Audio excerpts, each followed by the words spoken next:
ನಮ್ಮ ಸಂಜತ್ ಅವ್ರದ್ದು ಗಾಡಿ ಮರ ಬಿದ್ದು ಜಖಂಗೊಂಡಿತ್ತು.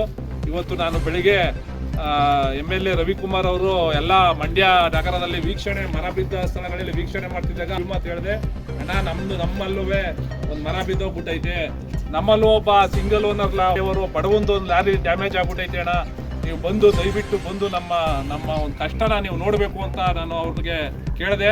ನಿನ್ಗೆ 5 ಗಂಟೆಗೆ ಕರೆಕ್ಟಾಗಿ ನಾನು ಬಂದು ನಿನಗೆ ಸ್ಪಂದಿಸ್ತೀನಪ್ಪ 5 ಗಂಟೆಗೆ ಅಂದರು. ಕರೆಕ್ಟಾಗಿ ನಾನು ಫೋನ್ ಮಾಡಿಲ್ಲ ಅಂದರು, ಅವ್ರು 5 ಗಂಟೆಗೆ ಫೋನ್ ಮಾಡಿ ನಾನು ಬರ್ತಾ ಇದ್ದೀನಿ ಅಂತ ಹೇಳಿ ಇವತ್ತು ನಮ್ಮ ಕಷ್ಟಕ್ಕೆ ಇವತ್ತು ರವಿ ಅಣ್ಣ ಬಂದವ್ರೆ. ನಾವು ರವಿ ಅಣ್ಣವ್ರ ಜೊತೆಲಿ ಸದಾಕಾಲ ಅವ್ರಿಗೆ ನಾವು ಅವ್ರ ಬೆನ್ನೆಲುಬಾಗಿ ನಾವು ಅವ್ರಿಗೆ ಅವ್ರ ಜೊತೆ ಕೈ ಜೋಡಿಸ್ಬೇಕು ಅಂತ ನಾನು ನಮ್ಮ ಲಾರಿ ಮಾಲೀಕರಲ್ಲಿ ಕೇಳ್ಕೊತೀನಿ. ರವಿ ಅಣ್ಣವ್ರು ಇಲ್ಲಿ ಬಂದಿರೋದಕ್ಕೆ ಅವ್ರಿಗೆ ನಂಗೆ ತುಂಬ ಹೃದಯದ ಸ್ವಾಗತವನ್ನು ಬಯಸ್ತಾ ಇದ್ದೀನಿ.